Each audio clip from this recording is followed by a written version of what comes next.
Natal kembali meriah di Bethlehem dan Vatikan.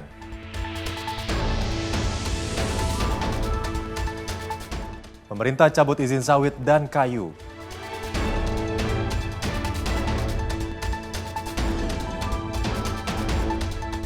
Resmi dibuka, Planetarium Jakarta dipadati pengunjung.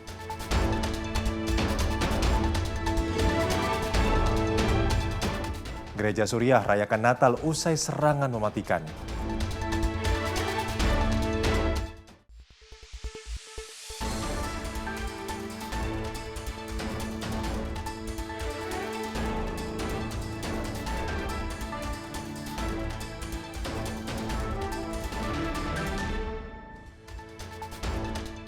Halo, selamat malam pemirsa. Kami sudah merangkum dari berita satu hari untuk kami berikan informasinya kepada Anda. Dan inilah ruang redaksi bersama saya, Mahathir Muhammad.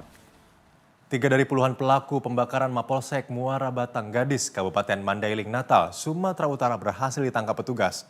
Ketiga tersangka kini harus mendekam di jeruji besi dan terancam pidana maksimal 12 tahun penjara. Pelaku pembakaran kantor Polsek Muara Batang Gadis ditangkap petugas Kepolisian Polres Mandailing Natal dan Brimopolda Sumatera Utara.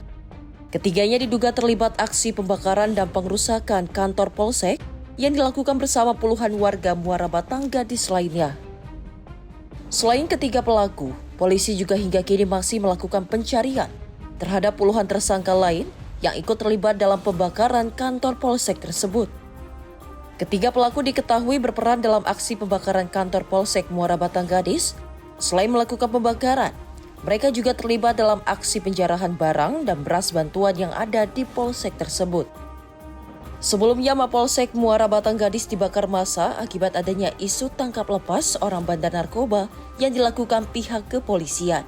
Kesal dengan isu tersebut, ratusan massa mendatangi Polsek dan melakukan pengerusakan hingga pembakaran kantor Polsek, serta kendaraan dinas dan sepeda motor yang berada di areal Polsek. Selain itu, massa juga membakar rumah dinas polisi yang berada di kawasan Mapolsek hingga rata dengan tanah. Kapolsek Ibtu Akmaluddin SHMA membuat laporan polisi atas kejadian pembakaran atau pencurian atau secara bersama-sama melakukan kekerasan terhadap barang atau menghasut supaya melakukan perbuatan pidana dan atau turut serta melakukan perbuatan pidana pada Mako Polsek Muara Batang Gadis. Dan LP tersebut dilakukan proses penyidikan oleh tim gabungan Polres Madinah dan Ditkrimum Polda Sumut. Pada Rabu tanggal 24 Desember 2025 sekira pukul 5.00 subuh, tim gabungan Polres Madinah 1 Kompi Brimob, Ditkrimum Polda Sumatera Utara, Dit Narkoba Polda Sumatera Utara melakukan penindakan dengan cara melakukan penangkapan terhadap yang diduga sebagai pelaku dugaan tindak pidana yang sebagaimana saya sebutkan tadi. Kemudian berhasil mengamankan atas nama RN alias C, kemudian KSB alias K dan W alias C, yang mana ketiganya diduga telah ditetapkan sebagai tersangka dalam gelar perkara. Selanjutnya terhadap tersangka, setelah dilakukan penangkapan, dilakukan tes urin dan ditemukan hasil bahwa ketiga tersangka positif menggunakan narkotika. Menerangkan bahwa tersangka K melakukan pelemparan dengan menggunakan batu ke arah Mako Polsek Muara Batang Gadis serta asrama Polsek Muara Batang Gadis dan melakukan pengerusakan terhadap inventaris Polsek, lalu juga melakukan pencurian terhadap kipas angin yang menjadi inventaris Polsek Muara Batang Gadis, serta pencurian beras yang merupakan bansos yang akan didistribusikan sebagai Polsek posko tangga bencana darurat yang akan dibagikan kepada masyarakat. Mengingat masih ada sejumlah tersangka lain yang belum tertangkap, para pelaku kini ditahan di Mapolres Mandailing Natal dan terancam pidana maksimal 12 tahun penjara. Dari Kabupaten Mandailing Natal, jurnalis Simpo TV melaporkan. Aparat kepolisian Polrestabes Kota Bandung mengamankan pelaku penjual emas palsu bersenjata airsoft gun yang beraksi di kawasan asrama polisi Jalan Sukajadi, Kota Bandung. Pelaku diamankan setelah ditangkap oleh masyarakat yang ketahuan menjual emas palsu. Astagfirullah.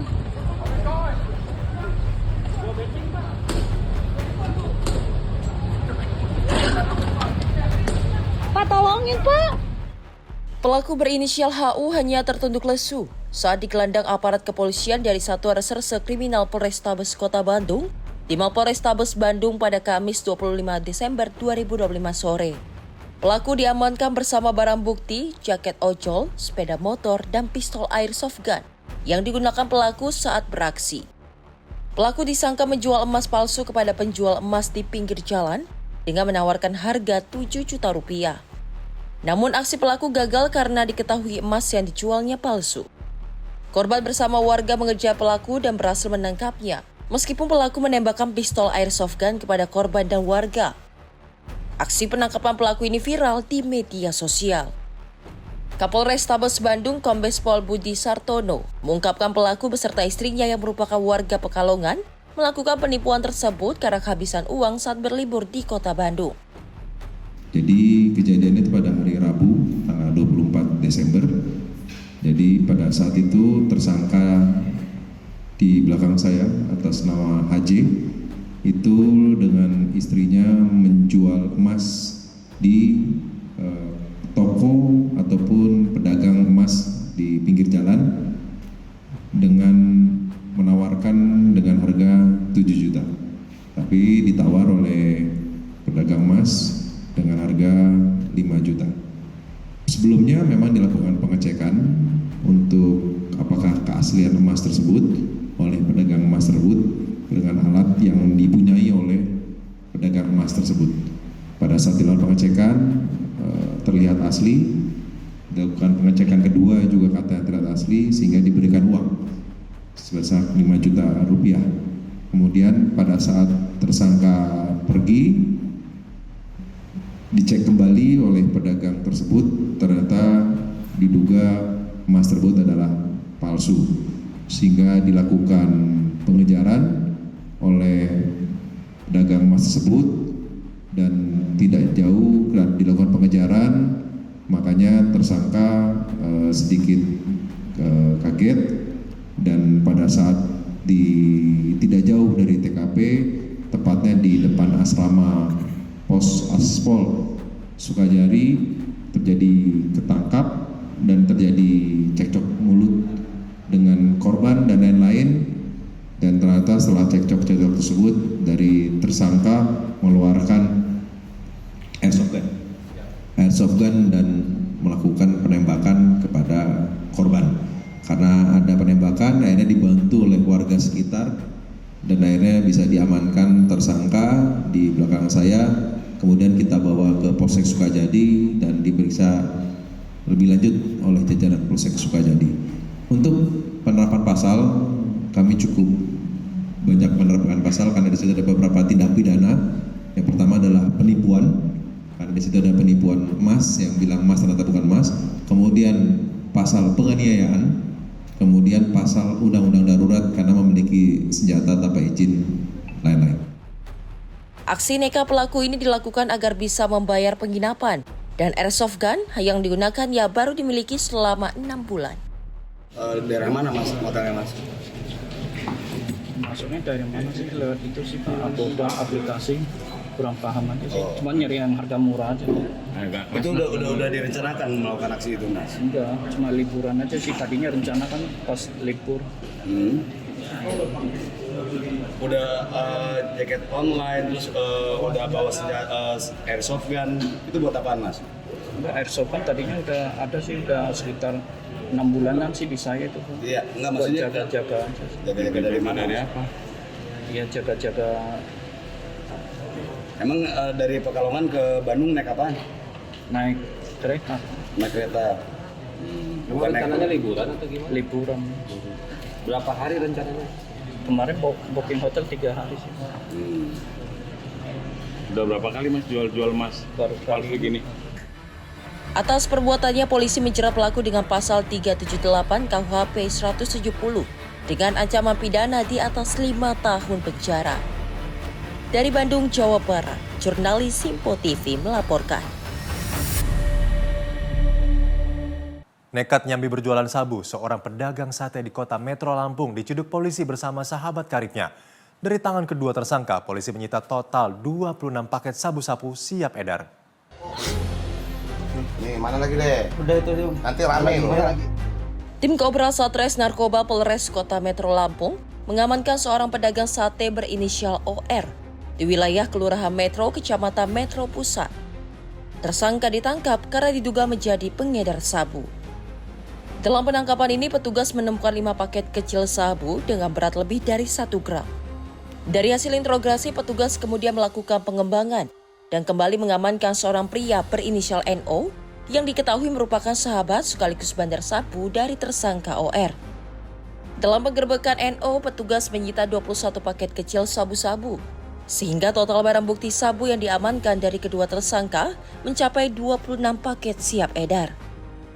Dari masyarakat bahwasanya ada yang melakukan peredaran narkotika jenis sabu, kemudian kita melakukan penyelidikan dan mengarah kepada seorang yang inisialnya O, yang tinggal di Kelurahan Metro, Kecamatan Metro Pusat. Kemudian kami melakukan penggeledahan, di situ ditemukan 5 plastik klip berukuran kecil yang isi diduga narkotika jenis sabu. Kemudian dari situ kita melakukan interogasi, melakukan pengembangan bahwa sabu tersebut didapat dari si inisial N yang berada di Kelurahan Ganjaragung, Metro Barat. Jadi di sana kita dapat melakukan penggeledahan dan dapat 21 plastik klip yang berisi narkotika jenis sabu kurang lebih 6 gram. Saat ini kedua tersangka telah ditahan di sel tahanan Mapolres Kota Metro dan bakal dijerat pasal Undang-Undang Narkotika dengan ancaman hukuman pidana penjara maksimal 12 tahun. Dari Metro Lampung, jurnalis Simpo TV melaporkan. Banjir kembali merendam puluhan rumah di Kelurahan Kalijaga, Kecamatan Harjamukti, Kota Cirebon, Jawa Barat pada Kamis 25 Desember 2025 sore. Banjir disebabkan karena curah hujan yang tinggi membuat 3 aliran kali meluap hingga merendam hunian warga. Ini kalau tambah tinggi yang di tengah kasihan ya Allah ya. Diguyur hujan deras, 3 aliran kali di Kelurahan Kalijaga, Kecamatan Harjamukti, Kota Cirebon, Jawa Barat, meluap ke pemukiman warga pada Kamis 25 Desember 2025 sore. Ketinggian air paling parah diperkirakan mencapai 1,5 meter. Petugas dari BPBD Kota Cirebon mengevakuasi warga ke tempat yang lebih tinggi dengan menggunakan perahu karet. Masyarakat mengaku banjir yang melanda di tempat itu rutin terjadi setiap akhir tahun. Namun kali ini merupakan banjir paling parah. Terlebih di tempat yang sama, peristiwa serupa terjadi dalam beberapa hari lalu. Selang beberapa jam kemudian, banjir perlahan surut dan warga langsung membersihkan sisa-sisa lumpur yang masuk ke dalam rumah. Oh ya, kalau banjir mah itu jam 4:30 tuh ya, 4:30 udah banjir. Cuman kalau hujannya paling sejaman itu. Ini banjir kedua ini tuh. Yang pertama apa? Kedua dari yang pertama, tapi lebih parah yang ini. Lebih parah ini. Ketinggiannya emang berapa? Kalau yang di luar itu bisa sedada orang dewasa. Oh gitu. Pada sampai masuk rumah gitu? Pada masuk ke rumah. Jadi ya ini rumah saya juga kemasukan ini tuh. Hujan deras itu dia? Hujan deras? Hujan deras banget itu. Airnya itu dari mana sih? Dari kali belakang, samping. Kali apa namanya? Kali apa ya? Kali Jamban sih, Kali Jamban. Okay. Itu yang tingginya tuh situ yang lebih parahnya tuh. Terus tadi kan ada beberapa rumah yang masuk tuh. Ada juga yang dievakuasi. Banyak yang dievakuasi gitu? Banyak. Oh. Ya kayak lansia apa dibawa ke yang lebih dataran tinggi tuh. Oke. Terus sekarang ini langsung surut atau gimana? Ya kayaknya berapa jam ya? 2 jam lebihan lah. Langsung surut. Langsung surut. Cuman begitunya langsung tinggi, nggak kecil dulu langsung tinggi gitu. Langsung tinggi, langsung masuk rumah juga. Langsung masuk rumah. Dari Cirebon, Jawa Barat, jurnalis Simpo TV melaporkan. Seorang pelaku pencuri kendaraan alat berat atau forklift diamankan warga dan aparat kepolisian Polres Metro Depok, Jawa Barat. Aksi nekat pelaku terjadi di kawasan Jalan Kalimulia Cilodong, Kota Depok, Jawa Barat. Seorang pria yang diduga sebagai pelaku pencurian kendaraan alat berat atau forklift diamankan warga dan aparat kepolisian ke kantor Polres Metro Depok, Jawa Barat. Pelaku diamankan karena kepergok sedang beraksi oleh pemilik forklift. Aksi nekat pelaku ini dilakukan seorang diri dengan menggunakan minibus bak terbuka yang dia sewa. Menurut keterangan saksi mata, Ojun mengatakan saat ditangkap massa yang geram sempat menghakimi pelaku sebelum pihak berwajib tiba di lokasi. Dia mau naikin power clip baru separoh, terus yang punya gudangnya kebetulan ini main ke sini, jadi ini ketahuan. Oh, tangkap basah. Iya. Nah, itu sempat ada polisi juga, Pak. Kalau polisi lama kesininya, di ini dulu sama warga-warga sini nih, orang anak-anak di sini, ketahuan. Ya, udah lama manggil polisi. Oh, berarti diamankan dulu sama warga. Iya. Sempat babak belur nggak sih, Pak? Sempat. Oh, gitu. Sempat ditonjokin. Iya. Nah, itu berapa Pak pelakunya, Pak? Cuman satu sih, cuman dia nyewa mobil. Berarti supir sama keneknya satu, berarti tiga orang. Nah, yang dua lagi? Yang dua lagi itu supir. Iya. Supir sama keneknya. Oh, dia nggak tahu apa-apa. Oh, dia cuma... Berarti taunya dia punya dia gitu. Kalau supir. Itu alasannya kenapa sih, Pak? Mau diambil, mau dijual gitu? Ya mungkin dijual kali. Sementara itu, Kasih Humas Polres Metro Depok AKP Made Budi membenarkan adanya peristiwa percobaan pencurian tersebut.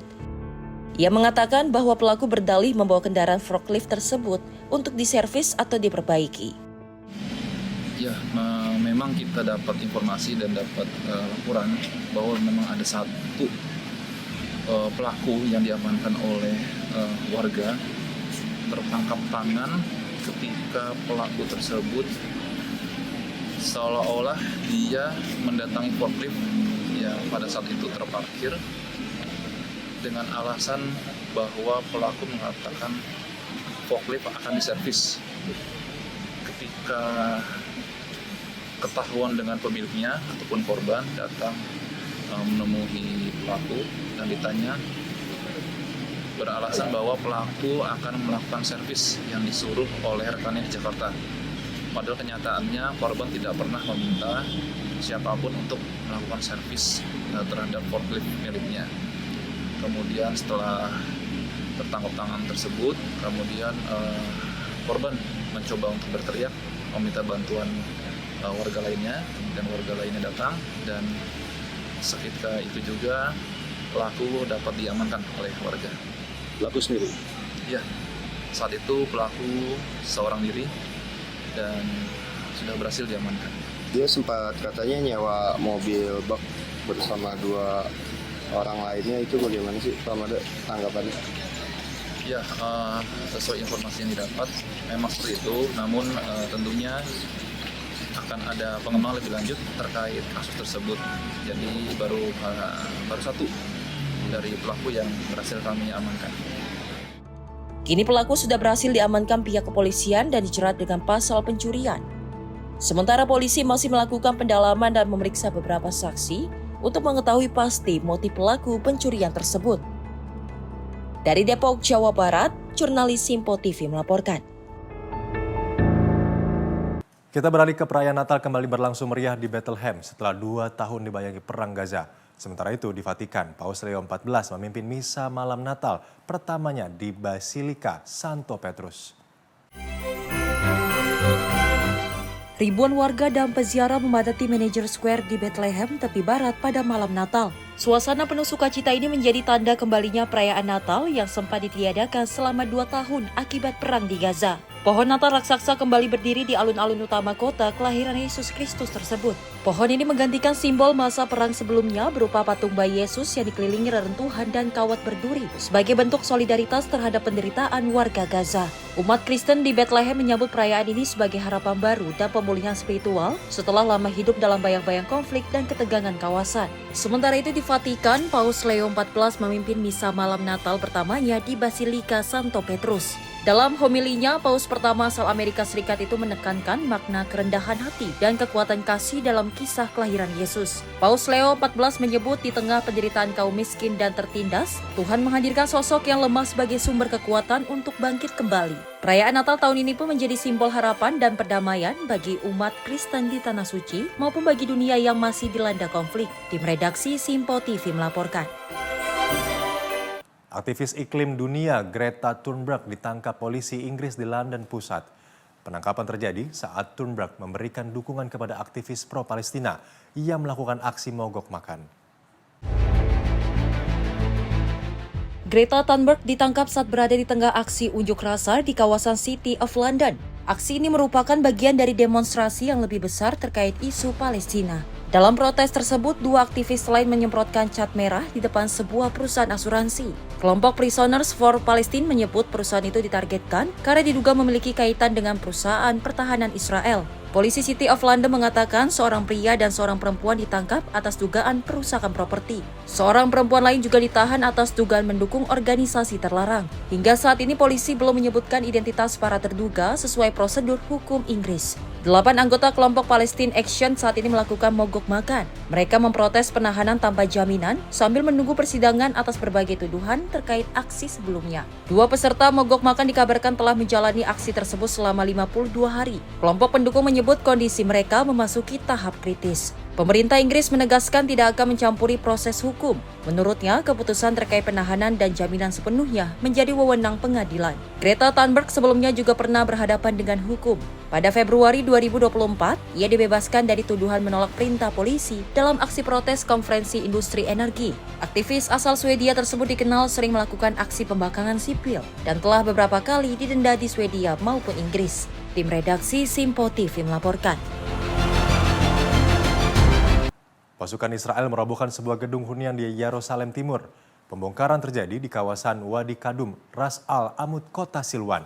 Pihak Palestina menilai langkah tersebut sebagai upaya pengusiran paksa warga asli Yerusalem. Inilah rekaman yang menunjukkan alat berat menghancurkan sebuah gedung bertingkat di kawasan Wadi Kadum, Ras Al-Amud, Silwan. Aparat kepolisian Israel terlihat berjaga di lokasi saat proses pembongkaran berlangsung. Gedung tersebut terdiri atas 13 unit apartemen, sekitar 100 warga dilaporkan tinggal di dalamnya. Pembongkaran dilakukan dengan alasan bangunan tidak memiliki izin resmi. Selain gedung hunian, sebuah fasilitas komersial di kawasan Bab Al-Amud, Yerusalem juga dilaporkan diratakan oleh otoritas Israel. Dalam pernyataannya, pemerintah daerah Yerusalem menyebut aksi pembongkaran ini sebagai kejahatan perang dan kejahatan terhadap kemanusiaan. Mereka menilai langkah tersebut merupakan kebijakan sistematis untuk mengusir paksa warga Palestina dan mengosongkan Yerusalem dari penduduk aslinya. Kelompok Hamas turut mengecam aksi ini. Dalam pernyataan terpisah, Hamas menyebut pembongkaran gedung hunian tersebut sebagai salah satu operasi pembongkaran dan pengusiran massal terbesar yang menargetkan keberadaan Palestina di kota itu. Hingga berita ini diturunkan, otoritas Israel belum mengeluarkan pernyataan resmi terkait insiden tersebut. Namun selama ini pihak Israel menyatakan pembongkaran dilakukan semata-mata terhadap bangunan yang tidak memiliki izin. Tim redaksi Simpo TV melaporkan. Misa Natal kembali digelar di kota Gaza Timur. Perayaan ini menjadi yang pertama setelah perang di jalur Gaza resmi terhenti. Di tengah suasana haru dan penuh harapan, umat Kristian di Gaza menyambut Natal dengan doa dan damai dan kehidupan yang lebih baik. Misa Natal digelar pada hari Rabu di Gereja Holy Family, kota Gaza, bagian timur. Ini menjadi perayaan Natal pertama sejak perang di jalur Gaza berhenti. Rekaman video menunjukkan para jemaat datang ke gereja sebelum ibadah dimulai. Lagu-lagu rohani dinyanyikan dan kitab suci dibacakan dalam doa bersama. Salah satu jemaat, Amal Hilal, menyampaikan rasa syukur dan harapan baru. Ia mengaku bersyukur bisa kembali merasakan kehidupan normal setelah 2 tahun diliputi kehancuran, kelelahan, dan derita. Ibadah ini digelar setelah gencatan senjata antara Hamas dan Israel resmi berlaku. Kesepakatan gencatan senjata ini mulai efektif pada Jumat 10 Oktober 2025 di bawah kerangka rencana 20 poin yang dikenal sebagai Trump Plan. Dalam kesepakatan tersebut, pertempuran dihentikan secara langsung. Seluruh sandera baik yang masih hidup maupun meninggal dunia akan dilepaskan, serta bantuan kemanusiaan diperbolehkan masuk ke wilayah jalur Gaza. Tim redaksi Sinpo TV melaporkan. Pemirsa jangan kemana-mana, sesaat lagi kami akan memberikan informasi seputar Presiden Prabowo meminta pemerintah tidak libur tangani bencana. Selengkapnya usai jeda, tetap di Ruang Redaksi.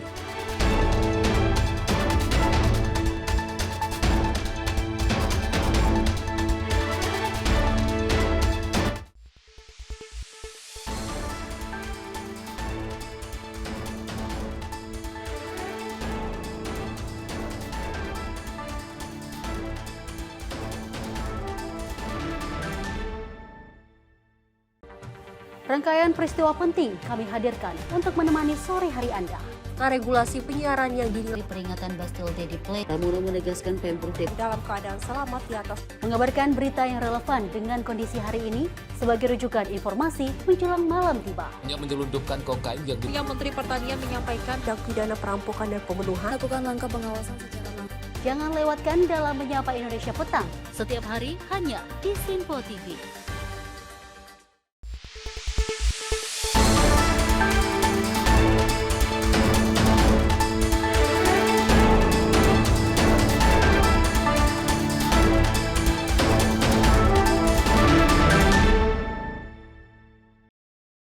Terima kasih Anda masih bersama kami di Ruang Redaksi. Berita kami lanjutkan dan datang dari Presiden Prabowo Subianto meminta seluruh pemerintah untuk tidak libur dan tetap fokus menangani bencana. Kementerian dan lembaga diinstruksikan bergerak cepat hingga masyarakat terdampak pulih sepenuhnya.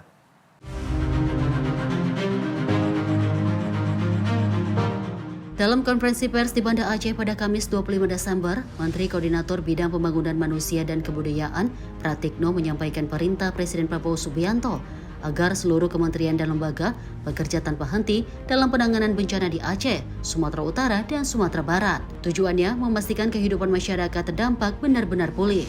Pratikno menjelaskan pemerintah pusat bersama Badan Nasional Penanggulangan Bencana, TNI, Polri, dan pemerintah daerah terus mempercepat penanganan darurat serta fase transisi pemulihan. Dari 52 kabupaten kota terdampak, 12 sudah masuk fase transisi, sementara 10 kabupaten di Aceh memperpanjang status tanggap darurat untuk memastikan pemulihan berjalan optimal.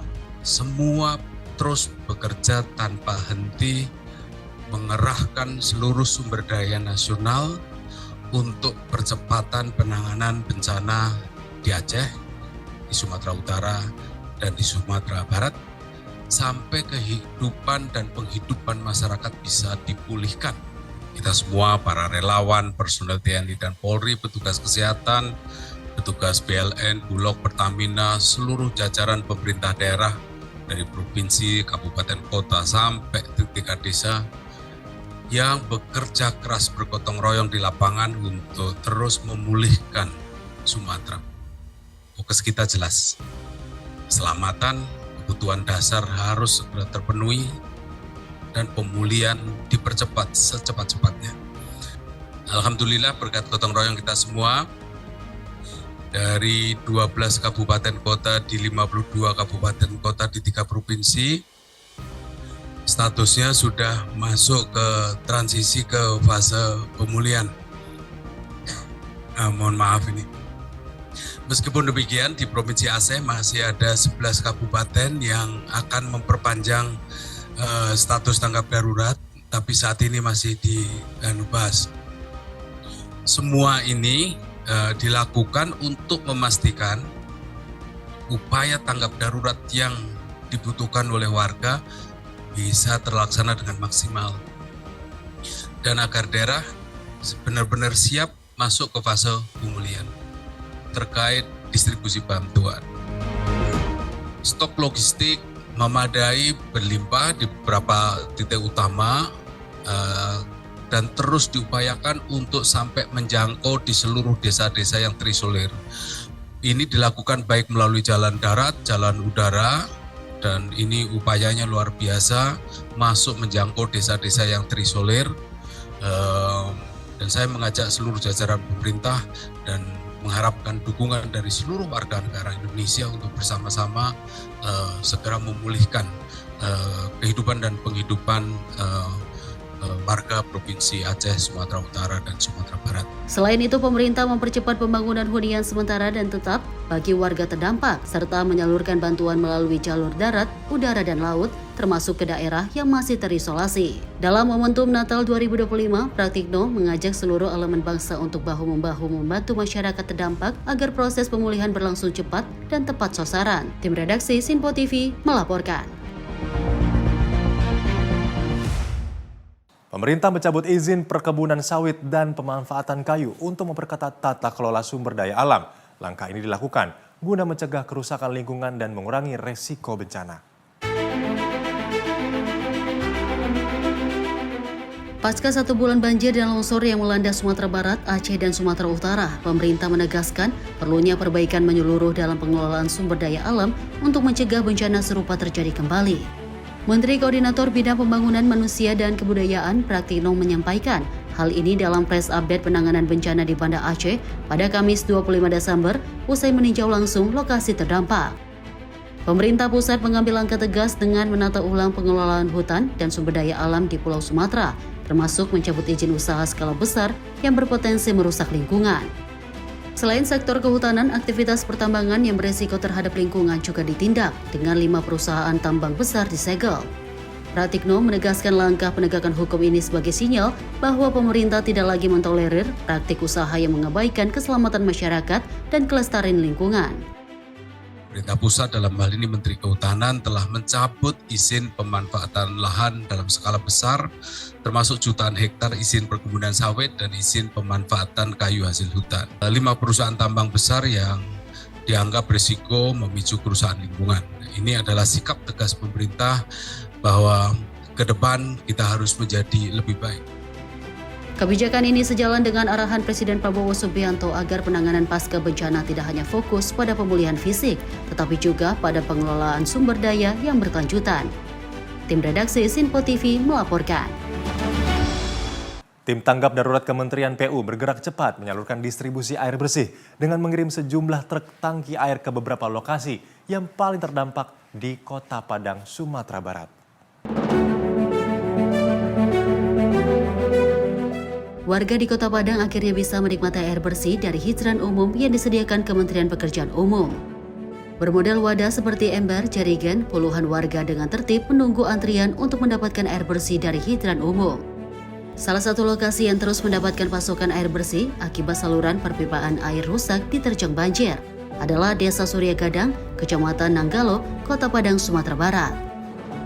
Mengetahui vitalnya kebutuhan air bersih bagi masyarakat terdampak bencana, tim tanggap darurat Cipta Karya Kementerian PU bergerak cepat menyalurkan air bersih dengan hidran air dan mobil tangki air. Warga Kelurahan Surya Gadang mengucapkan terima kasih kepada pedulinya Kementerian Pengairan PU ya. PU Pak, Kementerian PU saja Pak. Kementerian PU atas bantuan air bersih ya. Ini udah mendekati 1 bulan. Pipa yang lain kayak kami ini belum mati terus, belum ada follow up-nya. Kami mohon bantulah ya kepada Kementerian PU untuk mempush ke PDAM ya, supaya air ini cepat hidup lah ya. Ini kebutuhannya tidak memadai dengan 2 kubik dengan kakak sebanyak ini, apalagi banyak anak kecil, itu tidak mencukupi bagi kami ya. Kementerian PU menyebar truk tangki air bersih ke sejumlah lokasi yang warganya masih kesulitan mendapatkan akses air bersih yang bersumber dari daerahnya. Truk tangki air yang dikirim ada yang langsung mendistribusikan air bersih langsung ke warga, ada juga yang digunakan untuk mengisi hidran air atau tangki air bersih yang memang sudah lebih dulu dipersiapkan petugas Kementerian PU. Gerak cepat tim tanggap darurat Kementerian PU merupakan upaya nyata dari pernyataan Menteri PU Dodi Hanggodo yang menegaskan prinsip Kementerian PU adalah memastikan masyarakat terdampak mendapatkan layanan dasar yang layak dan aman selama masa tanggap darurat. Tim redaksi Sinpo TV melaporkan. Satgas Penanggulangan Bencana Kodam Iskandar Muda terus mempercepat pemulihan pasca banjir di tanah longsor di Provinsi Aceh. Salah satu upaya yang dilakukan yaitu membangun hunian sementara atau huntara bagi warga terdampak di Kabupaten Pidi Jaya.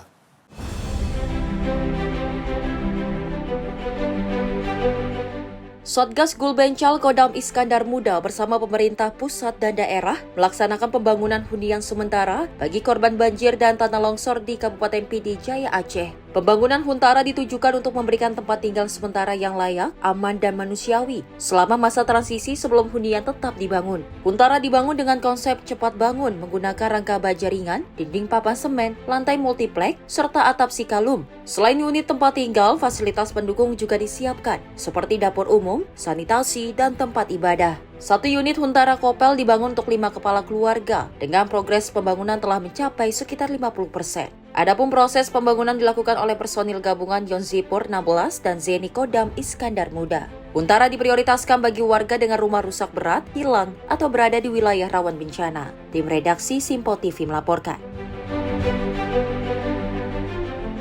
TNI Angkatan Darat melalui jajaran Kodam 20 TIB melaksanakan kegiatan bantuan pembagian hunian sementara atau huntara bagi masyarakat terdampak bencana tanah bergerak di Jorong, Aya Anggrek, Nagari Koto Tinggi, Kecamatan Gunuang Omeh, Kabupaten 50 Kota pada Jumat 26 Desember 2025. Pembangunan huntara tersebut dikerjakan oleh personil TNI dari Kodim 0306-50 Kota, Batalion Infanteri 131-BRS, dan Densipur 2-PS yang dipusatkan di lapangan bola sebelum Museum PDRI Jorong Ayang Angeh. Kegiatan ini bertujuan menyediakan tempat hunian sementara yang layak bagi warga terdampak bencana. Huntara yang dibangun memiliki kapasitas 60 kepala keluarga dengan luas lahan sekitar 6.680 meter persegi. Terdiri dari 12 barak, masing-masing barak diperuntukkan bagi 5 kepala keluarga. Hingga saat ini progres pembangunan menunjukkan perkembangan bertahap, antara lain pengecoran lantai barak 4 mencapai 30%. Perangkaan baja ringan barak 1 sebesar 35%, serta barak 2 sekitar 10%. Melalui kegiatan ini, TNI AD terus menunjukkan komitmennya dalam membantu pemerintah daerah dan masyarakat dalam penanggulangan bencana serta percepatan pemulihan kondisi warga terdampak. Tim redaksi Simpo TV melaporkan. Prajurit TNI AD dari Babinsa Porsamil Darul Hasanah jajaran Kodim 0108 Aceh Tenggara Kodam Iskandar Muda bersama warga masyarakat berhasil merampungkan perbaikan jembatan gantung di Desa Buntul, Kendawi, Kecamatan Darul Hasanah, Kabupaten Aceh Tenggara pada Kamis 25 Desember 2025.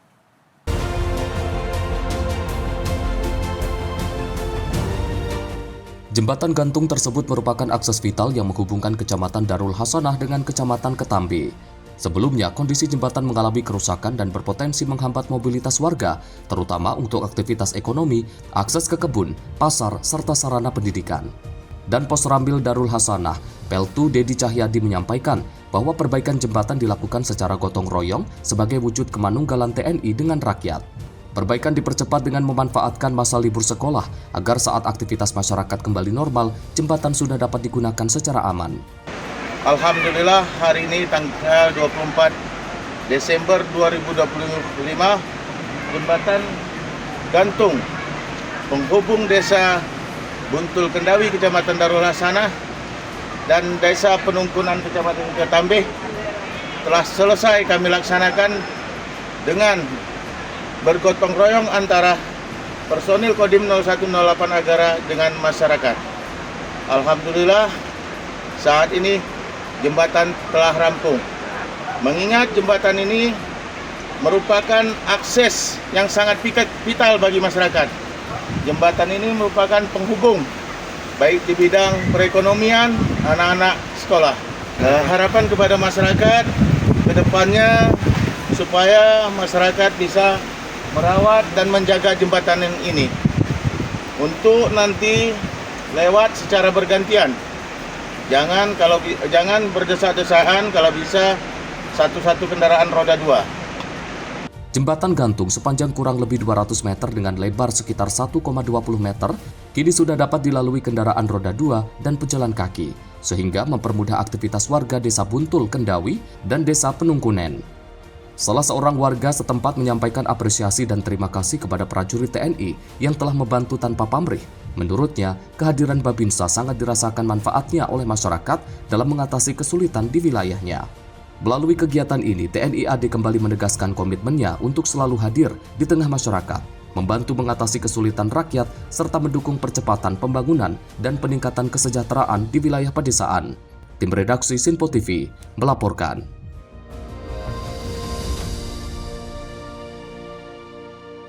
Di sisi lain, Kepolisian Republik Indonesia menggelar apel pemberangkatan personil dalam rangka penanggulangan bencana di wilayah Aceh dan Sumatera pada Jumat 26 Desember di lapangan Bayangkara, Mabes Polri. Wakapolri Dedi Prasetyo menjelaskan untuk menindaklanjuti permintaan Badan Penanggulangan Bencana, Polri mengirimkan tambahan 1.500 personil ke beberapa daerah terdampak bencana seperti Aceh, Sumatera Barat, dan Sumatera Utara. Jumlah tersebut terdiri dari 600 personil yang akan ditempatkan di Aceh dan 900 personil lainnya merupakan personil Nusantara dari berbagai daerah yang akan ditempatkan di beberapa titik. Dedi mengatakan bahwa Polri juga menyiapkan tambahan personil dari sejumlah daerah seperti Sumatera Selatan, Banten, Daerah Istimewa Yogyakarta, Nusa Tenggara Barat, Kalimantan Timur, dan Sulawesi Selatan. Dengan demikian, total personil Polri yang terlibat dalam penanganan bencana di Sumatera dan Aceh mencapai 8.613 orang. Saat ini 159,35 ton bantuan logistik telah disalurkan ke 3 wilayah terdampak dengan dukungan 7 helikopter, 4 kapal, serta 2 pesawat udara. Selain distribusi logistik, Polri mendirikan 91 posko tanggap bencana dan mengoperasikan ratusan sumur bor untuk memenuhi kebutuhan air bersih masyarakat, terutama di lokasi pengungsian, fasilitas kesehatan, dan tempat ibadah. Jadi semua total 1.500 orang yang akan kita berangkatkan sampai dengan akhir tahun ini. Kemudian untuk pengerahan jumlah personil Polri yang terlibat saat ini ada 8.613 personil. Ini masih terus akan dievaluasi oleh Pak Tamaop. Juga kita antisipasi untuk Januari 2026, Februari 2026 sudah dihitung semuanya. Nanti kebutuhan berapa akan kita tambah.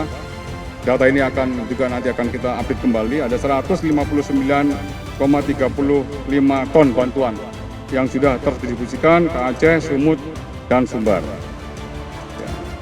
Kemudian untuk sarana pendistribusian juga terus akan kita evaluasi. Ada 7 helikopter yang beroperasi di sana, kemudian 4 kapal yang beroperasi di sana, dan 2 pesawat dari Fokker dan CN kita PKU-kan di sana. Dari Jakarta, Fani Azul Hakim, Sinpo TV melaporkan.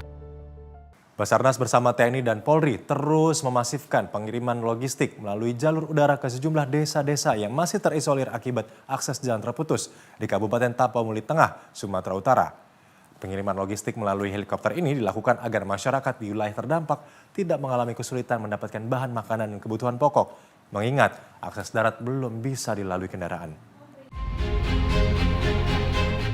Tim gabungan dari Basarnas, TNI, dan Polri terus mendistribusikan bantuan logistik kepada korban bencana banjir bandang dan tanah longsor di Kabupaten Tapanuli Tengah. Logistik dikirimkan melalui jalur udara ke sejumlah desa yang hingga kini masih terisolir akibat putusnya akses jalan yang terdampak banjir bandang dan longsor beberapa pekan lalu. Pengiriman bantuan dengan menggunakan helikopter menjadi satu-satunya cara efektif untuk menjangkau wilayah tersebut, sekaligus memastikan warga tidak kekurangan logistik di tengah kondisi darurat. Kepala Basarnas Nias Sibolga dan Tapanuli Tengah, Putu Arga, menyebutkan hingga saat ini distribusi logistik telah dilakukan ke 8 desa di 4 kecamatan. Di antaranya Desa Saur Manggita dan Desa Said Kalangan 2 di Kecamatan Tuka, Desa Bonandolok, Desa Nagatimbul, Desa Simanigir, serta Kelurahan Nauli di Kecamatan Sitawis, Desa Sibio-Bio di Kecamatan Sibabangun, dan Desa Sialogo di Kecamatan Lumut. Selain distribusi logistik, tim gabungan juga masih melakukan operasi pencarian terhadap 40 orang yang dilaporkan hilang atau belum ditemukan akibat bencana banjir bandang dan tanah longsor di Tapanuli Tengah. Di wilayah itu ada 4 kecamatan, namun ada sekitar 8 ataupun wilayah-wilayah memang yang aksesnya kami langsung lewat udara untuk mengcover wilayah-wilayah yang terpapar banjir iklim. Untuk perkembangan pagi hari ini dalam pencarian masih 40 orang dan 1 di wilayah Sibolga. Hingga saat ini jumlah korban meninggal dunia akibat banjir bandang dan tanah longsor di Kabupaten Tapanuli Tengah tercatat mencapai 131 orang. Sementara itu sebanyak 10.887 warga terpaksa mengungsi ke tempat yang lebih aman. Dari Tapanuli Tengah, Sumatera Utara, Saipul Nahdi, Sinpo TV melaporkan. Bagi Anda yang ingin berlibur, sepertinya salah satu tempat wisata yaitu adalah Taman Mini Indonesia Indah. Informasi selengkapnya akan kami hadirkan di Taman Mini Indonesia Indah, tetap di Ruang Redaksi.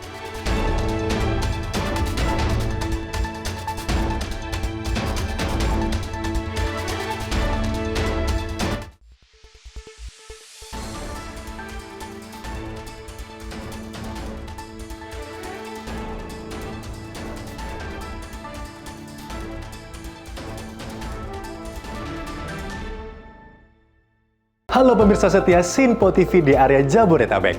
Kini Anda bisa menyaksikan siaran Sinpo TV melalui channel digital 34 UHF. Segera lakukan scan ulang saluran digital televisi Anda untuk menikmati ragam program menarik dan terbaru hanya di Sinpo TV. Sinpo TV, News Sport, Entertainment.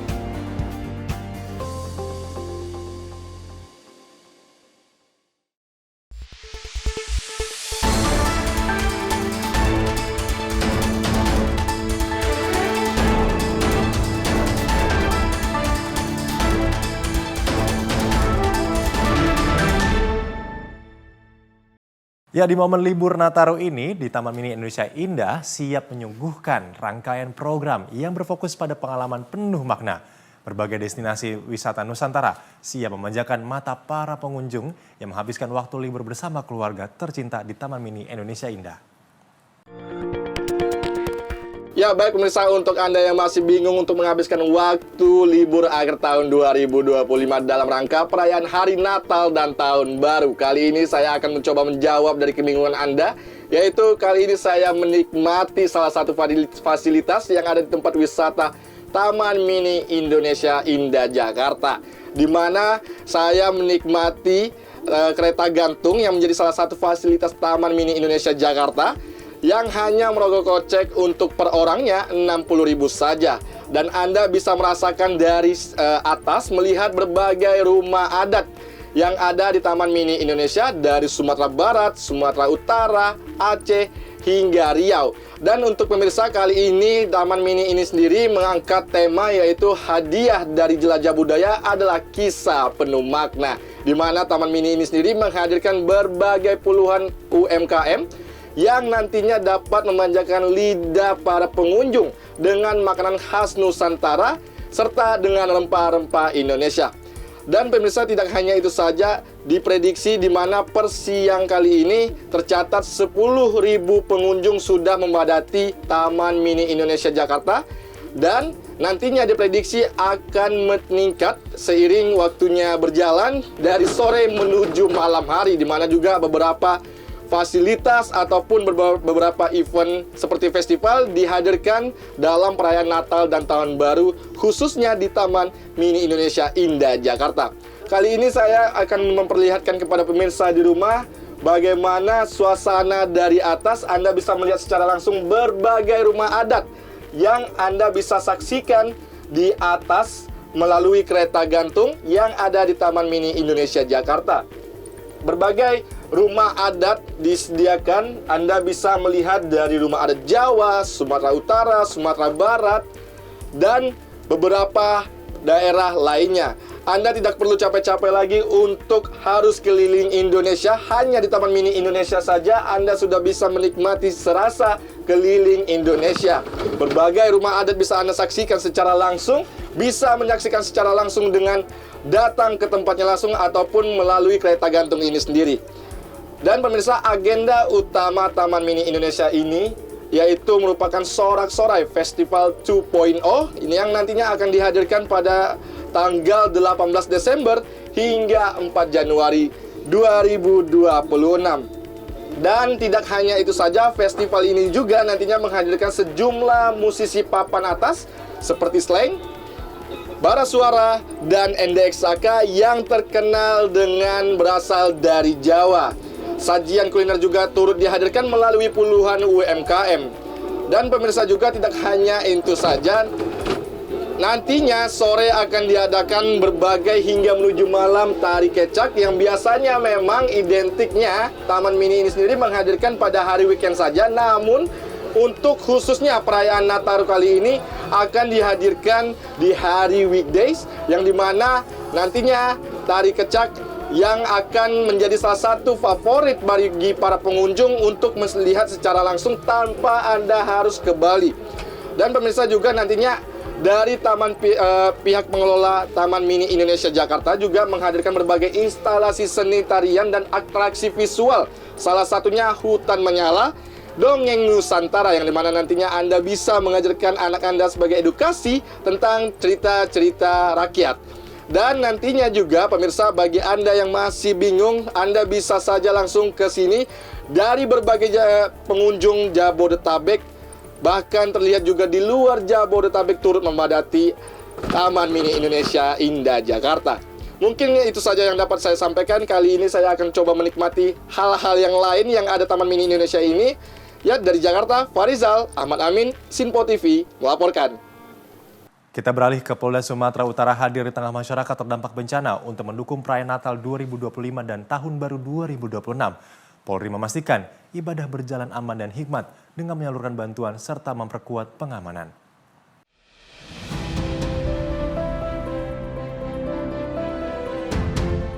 Dalam rangka perayaan Natal 2025 dan Tahun Baru 2026, Polda Sumatera Utara menunjukkan kehadiran negara di tengah masyarakat terdampak bencana, sesuai instruksi Presiden Prabowo Subianto.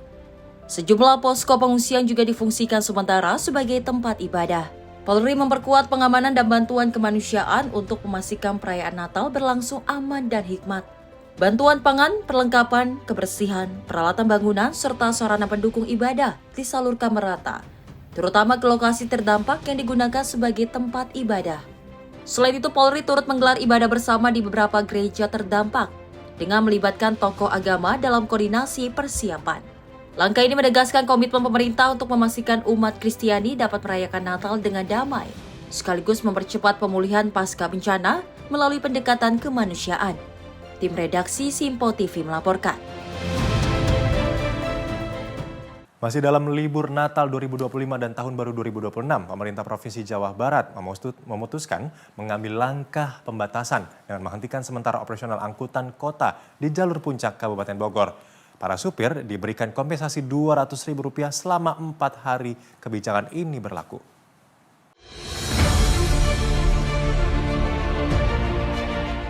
Pemerintah Provinsi Jawa Barat menghentikan sementara operasional angkutan umum di jalur puncak selama 4 hari dan memberikan kompensasi sebesar Rp200.000 per hari kepada supir. Kebijakan tersebut berlaku pada 24 hingga 25 Desember, serta 30 hingga 31 Desember, guna mendukung pengaturan lalu lintas dan meningkatkan keselamatan pengguna jalan di kawasan wisata puncak.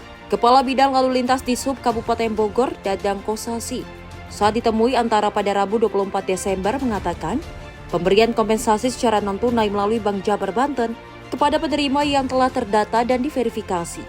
Ia mengatakan jumlah angkutan umum yang terdampak kebijakan tersebut mencapai 750 kendaraan yang tersebar di 3 trayek utama. Selain itu, jumlah supir angkutan umum yang masuk dalam skema kompensasi mencapai 1.653 orang dari 3 trayek, yaitu Bogor Cisarua, Bogor Cibeduk, dan Ciawi Pasir Muncang. Penyalurannya lewat Bank Jabar, karena udah punya rekening masing-masing. Itu Jabar, itu non-tunai. Yang non-tunai akan dilaksanakan dengan meminta data-data jumlah sesuai yang akan dikasihkan untuk subsidi tersebut. Dadang mengatakan pemerintah Kabupaten Bogor bersama kepolisian, Satpol PP, dan Dishub Kabupaten Bogor melakukan pengawasan untuk memastikan angkutan umum tidak beroperasi selama kebijakan berlangsung. Pengawasan dilakukan secara intensif termasuk di jalur-jalur alternatif yang biasa dilalui angkutan umum. Meski demikian, pemerintah tetap memberikan pengecualian bagi kondisi darurat seperti untuk kepentingan medis masyarakat. Dari Bogor, jurnalis Simpo TV melaporkan. Bagi Anda pecinta luar angkasa, sepertinya Anda harus mampir ke Planetarium Tamal Ismail Marzuki, Jakarta. Kini dipadati sejumlah pengunjung untuk menghabiskan waktu libur panjang. Para pelajar maupun anak-anak dapat belajar mengenai tata surya dan astronomi.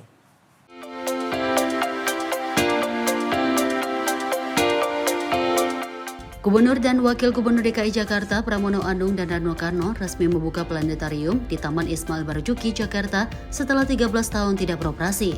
Planetarium kali ini tampil berbeda dengan lebih modern, adanya artificial intelligence atau AI. Selang 2 hari pembukaan, antusias masyarakat begitu tinggi dengan terlihatnya antrian yang panjang. Khusus bagi pelajar, Gubernur DKI Jakarta Pramono Anung memberikan tiket gratis masuk selama 3 bulan. Sedangkan pendamping ataupun non-pelajar dikenakan biaya Rp10.000 saja.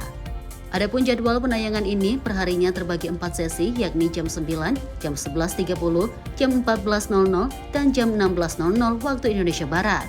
Kalau untuk kuota kita tiap harinya ada 200 ya berdasarkan jumlah seatnya, tapi memang ada beberapa seat yang kita kosongkan ya karena angle untuk menontonnya juga kita perhatikan. Ini adalah kado dari gubernur kita ya untuk para pelajar di Jakarta dan sekitarnya, tapi baik juga dari luar kota hadir. Tidak ada persyaratan khususnya cuma pelajar.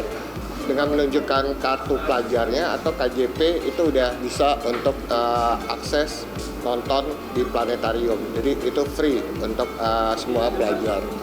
Dan buat pendampingnya bisa orang tua, bisa guru, itu kita kenakan 10.000. Ini juga tarif yang sama buat penonton umum ya, yang tidak bisa membuktikan bahwa pelajar, ya kita masukkan ke dalam kategori umum dan hanya membayar tiket Rp10.000. Jadi kita membuka sistem registrasi online.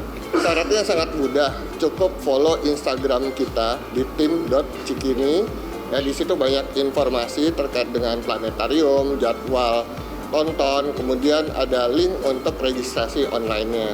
Di mana registrasi online itu akan terbuka kalau kuotanya masih ada. Tapi kalau kuotanya udah habis, link itu tidak bisa diakses. Jadwal penayangan untuk sementara kita tayang 4 kali. Untuk pagi itu di jam 9 pagi. Kemudian untuk waktu tayang yang kedua itu jam 10 ya. Kemudian 10.30. Terus kemudian 11.30. Kemudian untuk yang ketiga itu jam 14 dan terakhir itu sore di jam 16.30. Ya, efektif 3 bulan dari per kemarin tanggal 25 Desember di hari Natal kita buka mulai di jam 11:30. Tapi untuk di hari Jumat kita majukan di jam 11 karena ada waktu sholat Jumat. Terus kemudian waktu kita buka tiap hari kecuali hari Senin. Jadi hari Senin kita ambil hari liburnya. Ya, pastinya kita akan menambah jam tayang ya. Karena untuk kuota kan nggak bisa ya. Semuanya tergantung seat, kan kita nggak mungkin menambah seat ya. Karena pertimbangannya dari sisi kenyamanan, kemudian dari sisi ruangan juga itu terbatas. Jadi pastinya akan menambah jam tayang. Cuma kan ini masih perdana di kami, jadi masih berproses. Karena kita juga butuh sistem tiketing juga pastinya. Kalau untuk sekarang kan kita masih jalankan semi konvensional. Di sisi lain, para pengunjung yang hadir merasa senang dikarenakan bisa memberikan edukasi kepada anak-anak tentang sains tata surya dan astronomi. Momen ini dimanfaatkan agar selama masa libur panjang dapat digunakan dengan hal yang bermanfaat. Tanggapannya bagus ya, karena memang udah lama banget dari zaman saya SD baru ada lagi gitu kan. Terus anak-anak biar bisa tahu lagi, memang kita kurang banget tempat-tempat seperti ini gitu. Paling cuma ada di sini atau di Bosya saja gitu. Memang perlu banget kayak gini. Terus kalau bisa setiap saat show-nya ada terus, karena ini baru, minatnya banyak, kita harus berebutan tiket yang luar biasa cepat. Dalam 1 menit sudah habis sold out ya. Jadi kalau bisa ditambah lagi show-nya gitu sih. Terus durasinya kalau bisa diperpanjang lagi. Ada, karena gini, saya 4 email, terus yang di-approve cuma 2. Kemudian udah 2 itu ternyata beda show gitu. Alhamdulillah, tapi bisa kita tukar tiket lah gitu ya, diusahakan terus bisa masuk semua gitu. Murah banget gitu, dengan harga yang 10.000 per orang, terus kita bisa menikmati seperti itu, udah luar biasa sih, bagus banget. Baik sih untuk apalagi buat pelajar ya, biar mendidik, biar tahu juga apa keindahan di bumi ini seperti itu Mas. Biar mengetahui dan mempelajari tentang yang ada di bumi seperti planet-planet dan yang lain-lain. Untuk harga tiket sendiri ini tergolong murah atau mahal? Kalau ini sih murah, relatif murah. Dari Jakarta, Farizal Ahmad Amin, Sinpo TV melaporkan. Masih dari planetarium, setelah 13 tahun sudah tidak beroperasi lagi, kini planetarium yang berlokasi di Taman Ismail Marzuki, Jakarta kembali hadir untuk mengisi waktu libur panjang di Natal dan Tahun Baru. Dan bagaimana keseruan berlibur sambil belajar di Planetarium Jakarta? Berikut laporan reporter Muhammad Fahrizal dan juru kamera Ahmad Amin. Ya baik pemirsa, baru saja saya merasakan di mana saya menyaksikan secara langsung planetarium yang ada di Taman Ismail Marzuki, Jakarta. Dan planetarium ini sendiri sudah 13 tahun tidak beroperasi lagi dan kini baru saja diresmikan pada 23 Desember 2025 oleh Gubernur Jakarta Pramono Anung dan Wakil Gubernur DKI Jakarta Rano Karno. Nah pemirsa, untuk kuota ini sendiri terdapat 200 kuota saja dan itu hanya 5 menit saja sudah sold out, dibeli oleh sejumlah pengunjung yang antusias tinggi dengan untuk menyaksikan planetarium yang menampilkan tata surya, astronomi, dan berbagai galaksi. Kali ini saya coba untuk mengajak Anda yang menjadi daya tarik pengunjung, di mana ini salah satu ada hologram Pramono Anung yang menjadi daya tarik para pengunjung ini sendiri. Dan bisa kita lihat jika kita mengklik ini, Gubernur DKI Jakarta kita sedang menggunakan pakaian astronot. Saya akan coba untuk berbicara. Halo, selamat pagi Mas Pram.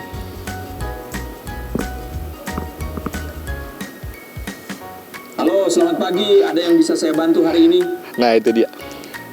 Bagaimana kabarnya hari ini Mas Pram? Saya baik, terima kasih. Kegiatan cukup padat, tetapi selalu menyenangkan bisa bertemu warga dan memberikan informasi. Ada yang bisa saya bantu hari ini? Nah, itu dia pemirsa, di mana hologram yang menjadi daya tarik Gubernur DKI Jakarta ini sendiri, selain menjadi gubernur juga ternyata menjadi hologram yang dengan kinerjanya cukup padat. Dan pemirsa juga itu dengan hanya merogoh kocek Rp10.000 saja, para pengunjung dapat menyaksikan secara langsung yang nantinya dapat disaksikan di planetarium yang ada di Taman Ismail Marzuki. Nantinya para pengunjung dapat menyaksikan di atas dom ataupun kubah di Taman Ismail Marzuki ini sendiri. Nantinya di sini akan ditampilkan berbagai tayangan film yang berdurasi 30 hingga 40 menit. Dan itu juga pemirsa, di mana antusiasme masyarakat juga yang begitu tinggi dengan bisa memberikan edukasi terhadap anak-anak, di mana terhadap anak-anak ini sendiri bisa belajar tentang tata surya dan astronomi.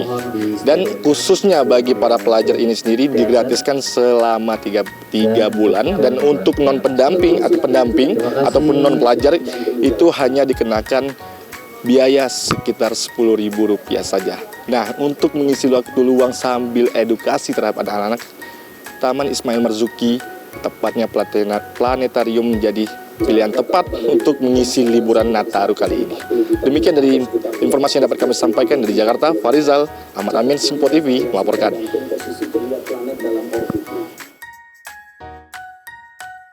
Berkahnya Natal 2025 dirasakan puluhan narapidana rumah tahanan kelas 1 Salemba, Jakarta Pusat yang mendapatkan pemotongan masa hukuman. Dari 81 diantaranya mendapatkan remisi Natal dan dengan 1 diantaranya langsung bebas. Keceriaan nampak terpancar di wajah sejumlah narapidana rumah tahanan kelas 1 Salemba, Jakarta Pusat usai ibadah misa Natal digelar pada Kamis siang tadi. Momen Hari Raya bagi narapidana yang beragama Kristen ini ternyata membawa berkah tersendiri bagi mereka. Bagaimana tidak, dari jumlah keseluruhan sebanyak 2.398 narapidana dan tahanan yang mendekam, Kementerian Imigrasi dan Pemasyarakatan memberikan pemotongan masa hukuman atau remisi kepada 81 narapidana. Dari 81 napi, 80 orang mendapatkan remisi khusus 1 dengan besaran remisi hingga 2 bulan. Sedangkan 1 orang napi mendapat remisi khusus 2 atau langsung bebas. Kepala Rutan Salemba Wahyu Trautomo menuturkan remisi diberikan kepada para narapidana beragama Kristen yang berkelakuan baik selama menjalani masa hukuman. Selama mendekam di balik tingginya tembok penjara, para narapidana telah mendapatkan pembinaan dan keterampilan agar bisa bertahan hidup ketika bebas dan bersosialisasi dengan masyarakat. Kami menyerahkan remisi khusus Natal bagi rekan-rekan kami narapidana yang beragama Kristen yang sejumlah 81 orang yang mendapatkan remisi, di mana dibagi menjadi 2, 80 orang itu mendapatkan RK1, kemudian 1 orang mendapatkan RK2. RK2 itu sebenarnya yang langsung bebas, dan kebetulan yang 1 orang ini sudah bebas beberapa hari yang lalu karena bebas PB, pembebasan bersyarat. Itu yang dapat kami sampaikan, bahwa ini adalah bentuk apresiasi kami kepada para narapidana yang memiliki perilaku yang baik, kemudian aktif dalam mengikuti program pembinaan di dalam rumah tahanan negara kelas 1 Jakarta Pusat. Demikian. Pada momen penyerahan berkas remisi, para narapidana juga sempat melakukan aksi doa bersama untuk para korban bencana banjir dan tanah longsor di Aceh, Sumatera Utara, dan Sumatera Barat. Dari Jakarta, Dio Walau, Simpo TV melaporkan. Masih dari perayaan Natal, guna memeriahkan perayaan Natal di akhir tahun 2025, Jakarta Light Festival digelar di Bundaran Hotel Indonesia, Jakarta Pusat. Pertunjukan cahaya dengan mengusung nuansa Natal ini mampu menarik sejumlah warga untuk menjadi tempat rekreasi alternatif.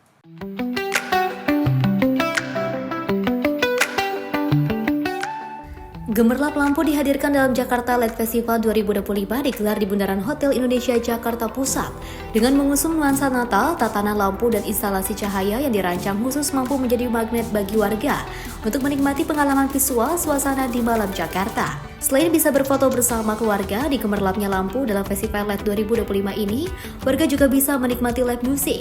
Seperti yang dilakukan salah satu warga Jakarta Utara, Samsul Hadi mengaku memang sengaja membawa keluarganya untuk menikmati Jakarta Festival Light di Bundaran Hotel Indonesia.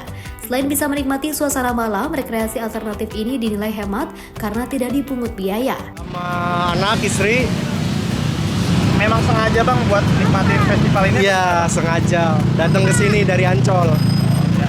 Ini gimana nih bang tanggapannya bang terkait festival lampu-lampu ini bang? Bagus sih. Saya lihat dari kemarin tuh kayaknya bagus kalau untuk ajak keluarga ke sini gitu. Ini sekalian manfaatin libur Natal apa gimana bang? Iya betul, sekalian memanfaatkan libur Natalnya, sekalian datang jalan-jalan ke sini. Tidak hanya itu, hal yang sama juga dikatakan oleh Amelia. Dirinya menilai kemeriahan Jakarta Festival Light sangat menghibur warga Jakarta yang tidak berlibur ke kampung halaman. Terlebih banyaknya lampu-lampu yang memanjakan mata ini dikatakan mirip seperti di negara Singapura. Jadi saya baru tahu dari Instagram kalau misalnya hari ini tuh dari kemarin ya Light Festivalnya ada. Jadi saya nyusul suami saya ke kantor yang kebetulan deket sini. Jadi kita strolling di jalanan ini. Berarti sama keluarga ya Bu ya? Sama keluarga ya. Bu, ini tanggapannya gimana Bu? Ini terkait lampu-lampu di sini nih Bu? Saya sih ngerasanya seperti di Singapura Orchard ya. Jadi cukup meriah tahun ini karena saya pikir belum pernah ada sebelumnya di Jakarta. Berarti dengan adanya lampu ini cukup menghibur ya Bu ya? Menghibur sih, terutama kalau kita yang nggak mau kemana-mana, cukup di Jakarta aja, kita bisa keliling di malam hari dan cantik banget sih lampunya. Bu, ini kan temanya masih tema Natal nih Bu. Ya. Tanggapannya gimana nih Bu? Menurut saya sih justru toleransi beragama itu cukup terjalin baik ya di Jakarta berarti ya. Karena bukan hanya orang Kristen aja yang bisa foto-foto, buktinya saya lihat di sini semua agama ikut memeriahkannya juga. Selain memikat para pejalan kaki, sejumlah pengendara motor juga tak sedikit yang berhenti sejenak untuk melihat festival tersebut. Nona Kolo salah satunya yang mengapresiasi Festival Light yang digelar oleh Pemprov DKI Jakarta. Festival dengan nuansa Natal ini dinilai memiliki simbol toleransi di DKI Jakarta. Jadi saya bersyukur banget dengan gubernur sekarang, terus ya puji Tuhan sekarang kan banyak yang kayak gini ya. Kalau dibandingkan tahun kemarin masih kurang ya. Tapi tahun ini keren sih. Mbak, dengan adanya festival ini nih Mbak, ini tanggapannya gimana nih Mbak? Semoga kalau tahun depan juga bisa ada festival seperti ini sih. Biar kita saling toleransi lah sesama umat beragama. Sementara itu, Jakarta Light Festival 2025 akan berlangsung hingga 27 Desember nanti di setiap pukul 6 sore hingga pukul 10 malam. Dari Jakarta, Tim Liputan Simpo TV melaporkan. Momen libur panjang sekolah, siswa dan wali murid antri makanan bergizi gratis di Kelurahan Margasari, Karawaci, Kota Tangerang pada Jumat. MBG didistribusikan untuk 4 hari sekaligus dengan cara memberitahukan wali murid untuk datang ke sekolah setiap pekan sekali di momentum libur sekolah.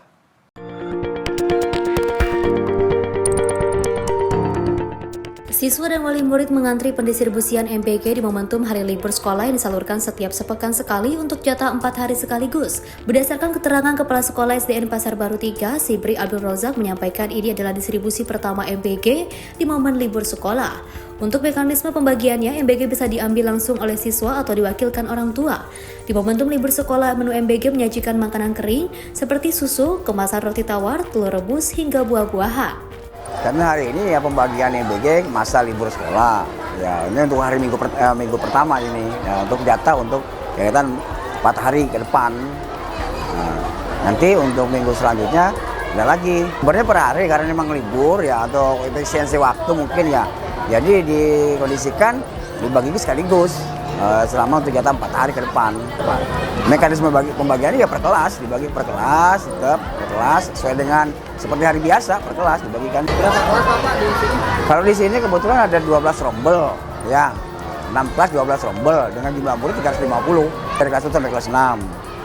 Yang dibagikan MBG juga? Iya, semua kelas, tingkatan kelas dibagi semua. Untuk menunya sendiri Pak tahu Pak? Ya menunya variatif, ya tiap hari variatif. Hari ini apa Pak? Hari ini makanan kering, makanannya berarti snack lah artinya gitu kan, kalau makanan kering gitu kan. Pokoknya selama liburan ya makan kering semua. Gitu. Apa aja itu Pak?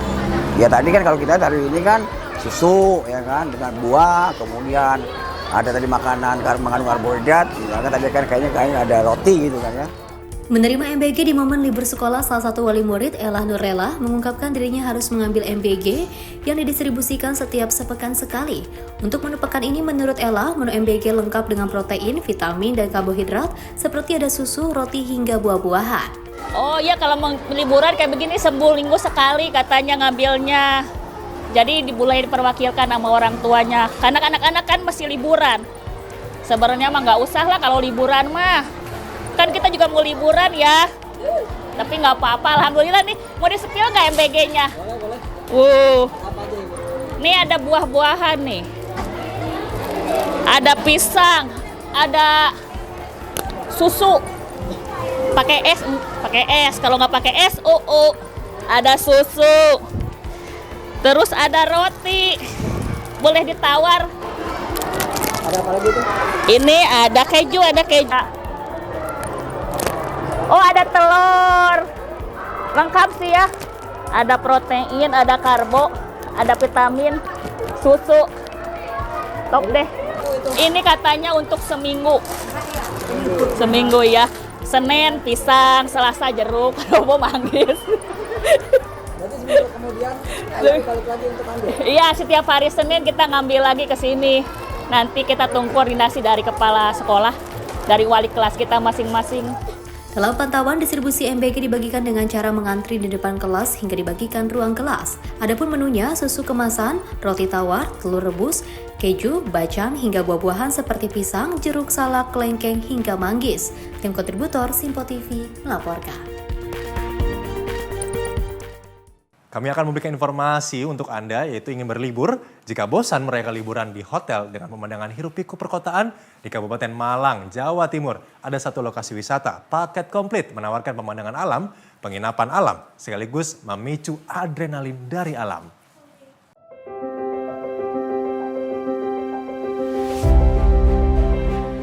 Lembah Bromo di kawasan Kecamatan Poncokusumo, Kabupaten Malang bisa menjadi alternatif libur panjang Natal dan Tahun Baru 2025-2026. Adalah Bromo Amprong Village, destinasi wisata yang menawarkan paket komplit healing bersama alam. Mulai dari panorama alam yang hijau sepanjang mata memandang, tenda penginapan lengkap dengan gemercik air karena berada di sisi Sungai Amprong, dan river tubing buat kamu yang ingin merasakan dingin, segar sekaligus memicu adrenalin. Menurut pengunjung, ia memilih berlibur dan menginap di Bromo Amprong Village karena cocok untuk liburan keluarga. Selain itu, lokasinya yang berada di ketinggian dan masih asri membuat betah berlama-lama. Asalnya ini tuh pengalaman pertama ya Mas, main di tempat alam yang terbuka kayak gini. Ternyata seru banget, terus anak-anak juga senang banget. Apalagi yang river tubingnya itu seru banget.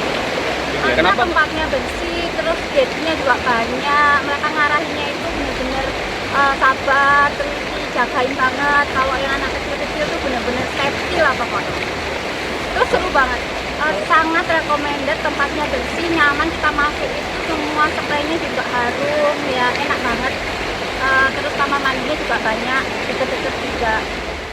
Sementara menurut pengelola Bromo Amprong Village, jelang libur panjang Natal dan juga Tahun Baru 2025-2026, okupansi naik hingga 50% dibanding hari biasa. Namun dibanding tahun lalu menurun karena faktor cuaca kurang ideal. Nah, untuk Nataru ini sementara kita ada beberapa pengunjung yang sudah masuk, yang sudah reservasi. Karena memang kalau kita lihat mungkin ini insya Allah ada sedikit berbeda dengan tahun kemarin. Mungkin musim hujan ini juga pengaruhnya luar biasa, terutama dengan kondisi yang ada sekarang.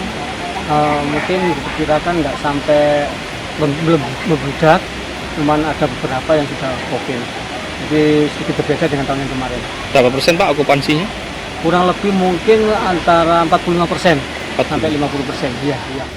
Tiket masuk wisata Rp10.000, harga sewa glamping mulai dari Rp850.000 hingga Rp1.000.000, Rp100 untuk tenda VIP, dan paket river tubing mulai Rp45.000.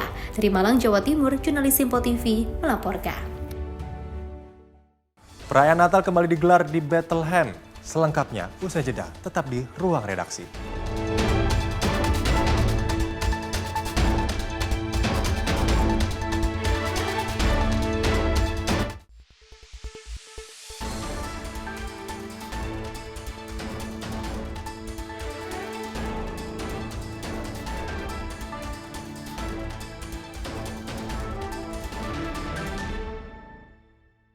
Apa saja peristiwa terhangatnya akan menemani Anda di waktu istirahat siang? Penting dengan Perdana Menteri Malaysia Anwar Ibrahim. Polisi menyita barang bukti satu dan beroperasi di Terminal 1B. Ia menyebut GBN bukan sekedar pameran. Beragam isu dan kejadian yang sedang menjadi sorotan kami sajikan secara aktual dan terpilih. Dan Wakil Ketua DPR RI Dasko ke masyarakat Sebelumnya semua portal secara serentak. Jangan lewatkan Menyapa Indonesia Siang setiap Senin hingga Jumat hanya di Sinpo TV.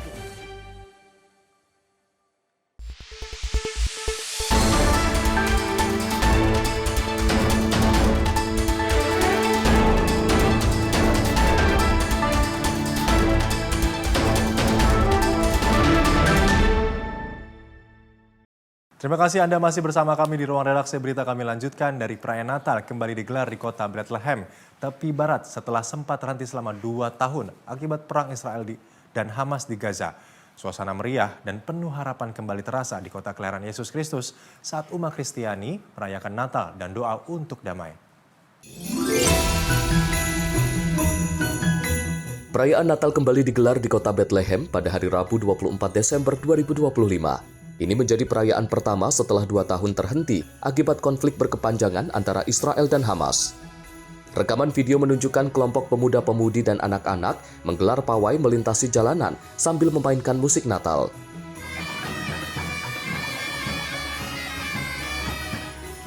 Warga terlihat menyaksikan perayaan tersebut di sepanjang jalur yang dilewati. Video juga merekam kedatangan Patriark Latin Yerusalem, Kardinal Pierbattista Pizzaballa, yang terlihat menyapa warga. Sementara petugas keamanan melakukan pengamanan di sekitar lokasi.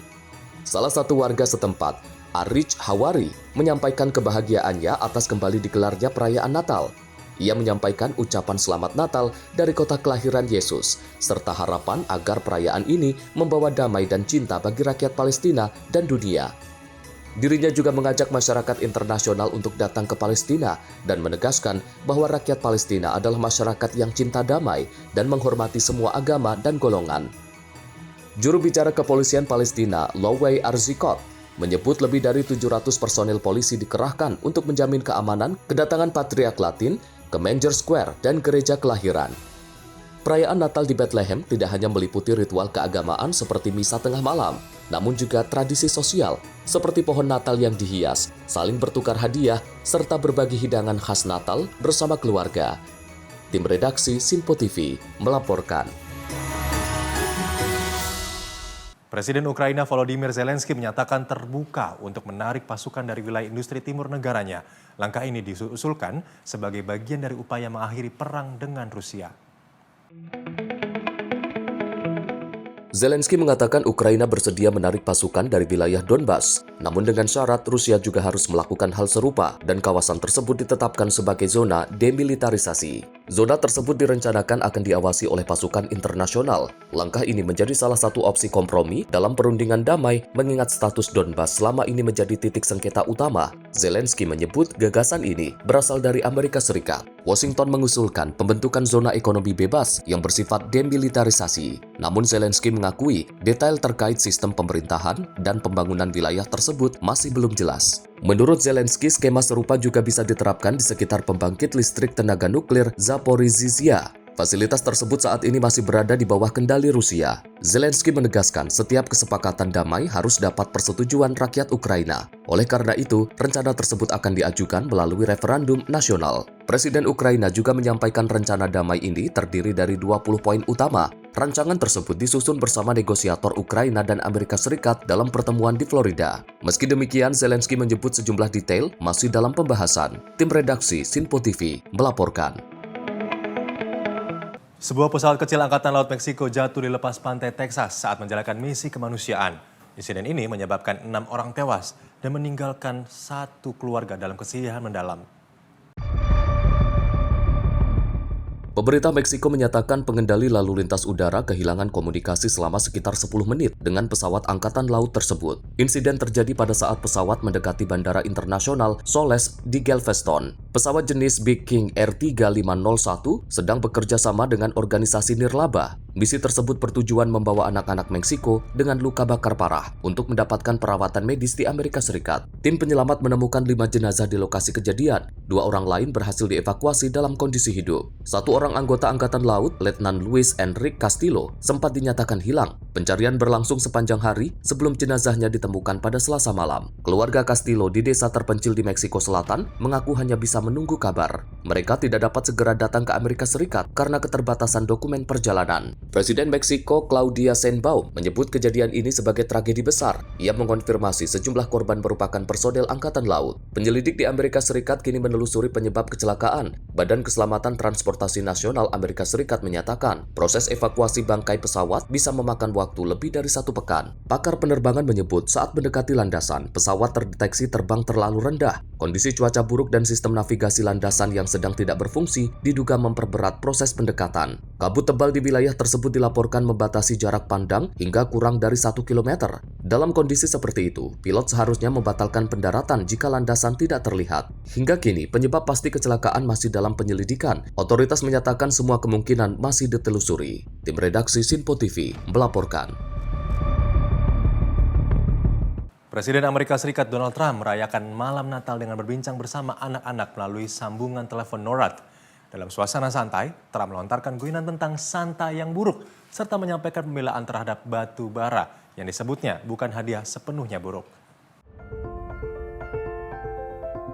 Trump dan istri Melania Trump mengikuti tradisi tahunan NORAD dengan menjawab panggilan telepon dari anak-anak yang menanyakan perjalanan Santa keliling dunia. Panggilan dilakukan dari kediaman Trump di Mar-a-Lago, Florida.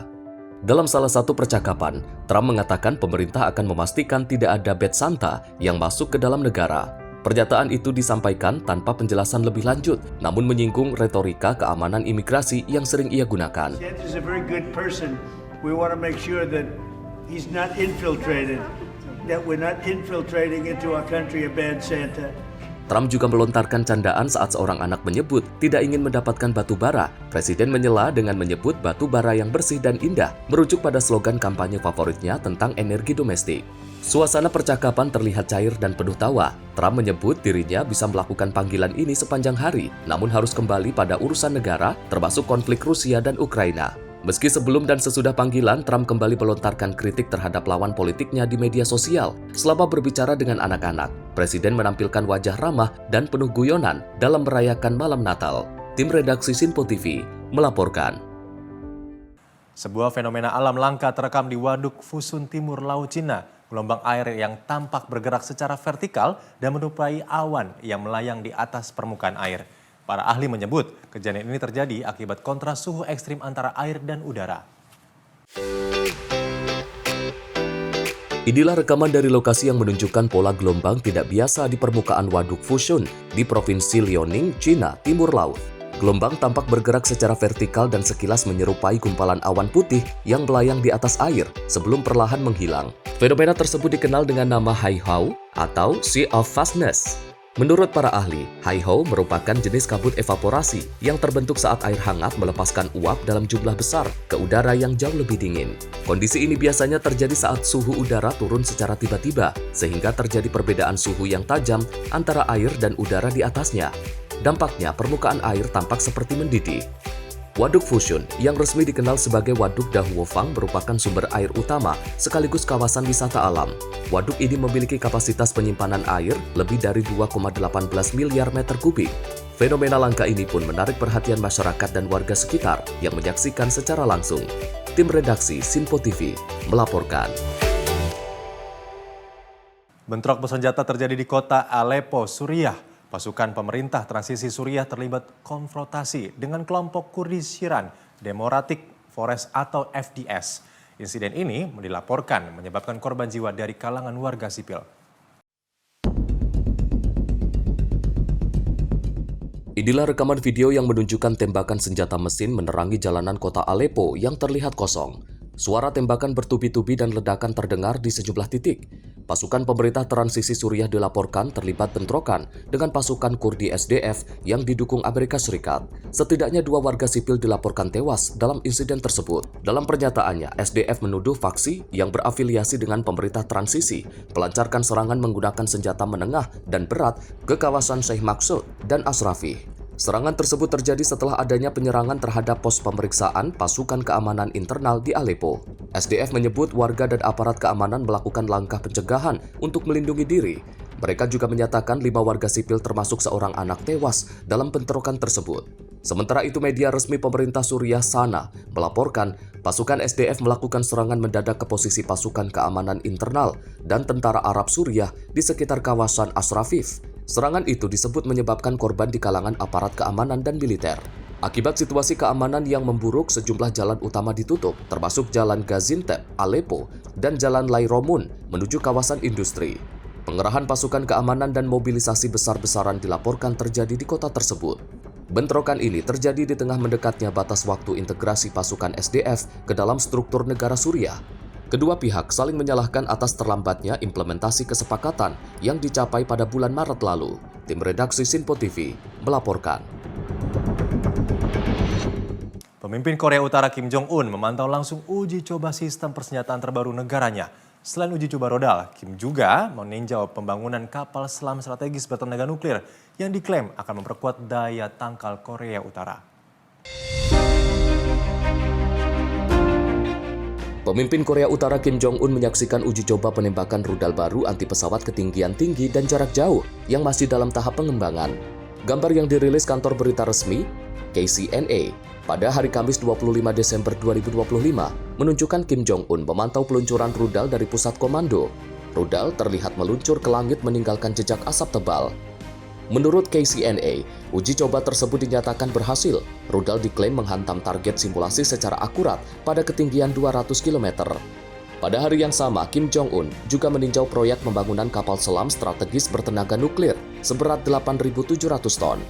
Dalam kunjungan tersebut, Kim didampingi putrinya Kim Ju-ae serta sejumlah pejabat tinggi pemerintah. Kapal selam tersebut disebut sebagai langkah balasan atas rencana Korea Selatan yang bersama Amerika Serikat berencana membangun kapal selam serang bertenaga nuklir. Berdasarkan rencana 5 tahun pengembangan persenjataan yang ditetapkan pada tahun 2021, kapal selam nuklir ini ditargetkan rampung pada akhir tahun 2025. Saat ini, hanya 6 negara di dunia yang memiliki kapal selam strategis bertenaga nuklir, yaitu Amerika Serikat, China, Rusia, Inggris, Prancis, dan India. Tim redaksi Sinpo TV melaporkan. Ratusan umat Kristen di Suriah berkumpul menjelang Natal di sebuah gereja yang pernah menjadi sasaran serangan mematikan. Di tengah duka dan kekhawatiran keamanan, mereka memilih untuk tetap beribadah dan menumbuhkan iman.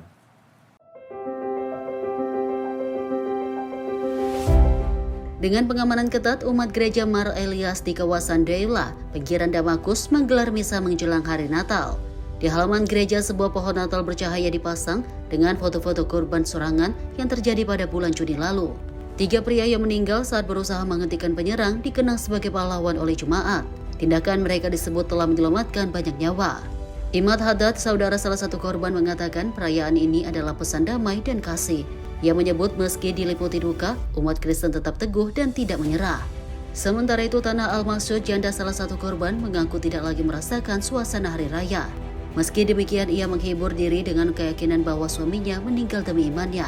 Serangan tersebut meningkatkan kekhawatiran komunitas Kristen di Suriah.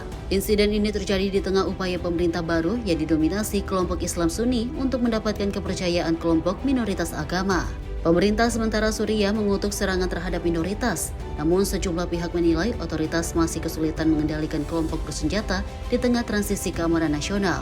Serangan di gereja Mar Elias disebut sebagai yang pertama dalam beberapa tahun terakhir.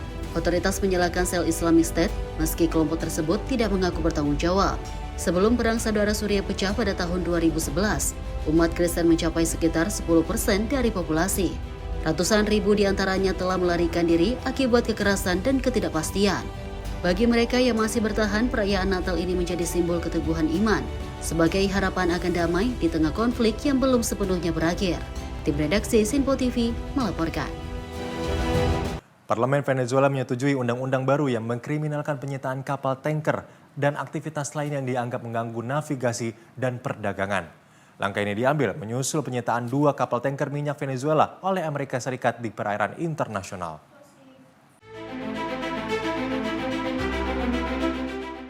Undang-undang yang disetujui dalam waktu singkat oleh Majelis Nasional yang dikuasai partai pemerintah itu mengancam hukuman hingga 20 tahun penjara bagi siapapun yang terlibat dalam tindakan yang disebut sebagai pembajakan, blokade, atau aksi ilegal internasional terhadap entitas komersial Venezuela. Aturan tersebut juga memberi kewenangan kepada pemerintah untuk menyusun insentif dan perlindungan bagi perusahaan nasional maupun asing yang beroperasi di Venezuela. Rancangan undang-undang ini kini menunggu tanda tangan Presiden Nicolas Maduro. Kebijakan ini muncul di tengah meningkatnya tekanan dari Presiden Amerika Serikat Donald Trump yang dalam 4 bulan terakhir mengintensifkan sanksi dan aksi penegakan terhadap ekspor minyak Venezuela. Washington menyebut kapal-kapal tersebut sebagai bagian dari armada yang digunakan untuk menghindari sanksi. Amerika Serikat menegaskan bahwa penjualan minyak menjadi sumber utama pendanaan rezim Maduro. Sementara itu, Venezuela menuduh Amerika Serikat melakukan tindakan di luar hukum internasional dan melanggar kedaulatan negara.